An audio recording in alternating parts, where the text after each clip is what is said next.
Transfer অকশনে unsold, Pakistan super লিগে unsold. Mustafizur রহমানের টি-20-র কার্যকারিতা নিয়েই আসলে প্রশ্ন উঠে গিয়েছিল।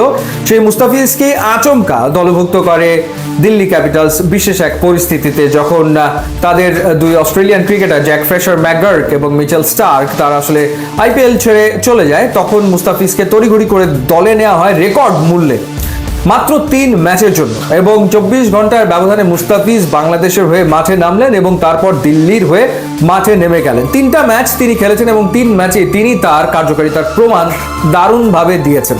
সো এই 3 ম্যাচে তিনি উইকেট নিয়েছেন 4টা। লাস্ট যে ম্যাচটা পাঞ্জাবের বিপক্ষে তিনি খেললেন, সেই ম্যাচে তিনি তিনটা উইকেট নিয়েছেন। ইনফ্যাক্ট উইকেটের সংখ্যা 4 হতে পারতো। একেবারে শেষ বলে যদি স্টয়নিজের ক্যাচটা মুস্তাফিজ না ফেলতেন তাহলে উইকেট হয়ে যেত 4টা। আরিয়াকে তিনি আউট করেছেন, এছাড়া তিনি আউট করেছেন শশাঙ্ক সিংকে এবং তিনি আউট করেছেন মার্কো জেনসেনকে, এবং একই সাথে তিনি সাকিব আল হাসানকে টপকে গেছেন। আইপিএলে সাকিব আল হাসানের উইকেটের সংখ্যা হচ্ছে 63, এবং যদি ভুল না করে থাকি 71 ম্যাচ খেলে 63 উইকেট নিয়েছেন না সাকিব আল হাসান, এবং মুস্তাফিজ তাকে ছাড়িয়ে গেলেন। মুস্তাফিজের ঠিক এই মুহূর্তে আইপিএলে উইকেটের সংখ্যা হচ্ছে 65।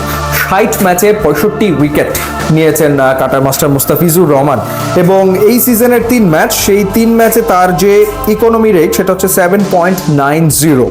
তার ওভারঅল আইপিএল এর যে ইকোনমি রেট সেটা হচ্ছে বেটার, 8.13। তো গত সিজনে তিনি চেন্নাই সুপার কিংসের হয়ে খেলেছিলেন, সিএসকে এর হয়ে 9 ম্যাচে তিনি 14 উইকেট নিয়েছিলেন, কিন্তু লাস্ট সিজনেও তার ইকোনমি রেট ছিল 9.26। তো সেটার চেয়েও এইবারে বেটার, এই 3 ম্যাচে ইকোনমি রেটটা ডেফিনেটলি বেটার। সো আইপিএল এর আবহের সাথে মানিয়ে নেওয়ার জন্য খুব সময় তো এবার আসলে মুস্তাফিজ পাননি, তড়িঘড়ি করে আসতে হয়েছে, এসেই খেলতে নেমে যেতে হয়েছে।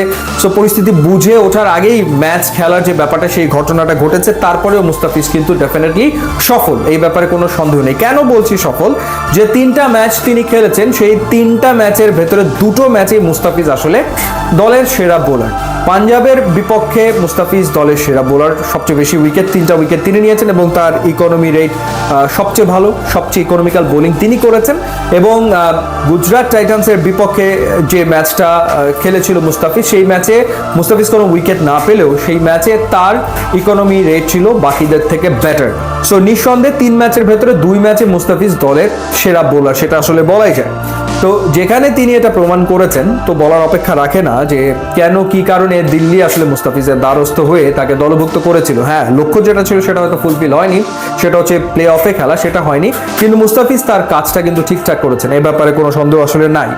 এখন দেখার ব্যাপার, মানে নেক্সট সিজনে মুস্তাফিজ আসলে আইপিএলে খেলবেন, আমার মনে হয় যে সেই সম্ভাবনা প্রবল হয়ে উঠেছে, এবং সেটি আসলে মুস্তাফিজের এই পারফরমেন্সের কারণে। এই 3 ম্যাচে তিনি যেভাবে করে পারফর্ম করেছেন, তাতে করে নেক্সট সিজনে তিনি যদি না খেলেন তাহলে আসলে আবার অবাক হতে হবে যে মুস্তাফিজ কেন খেলছেন না।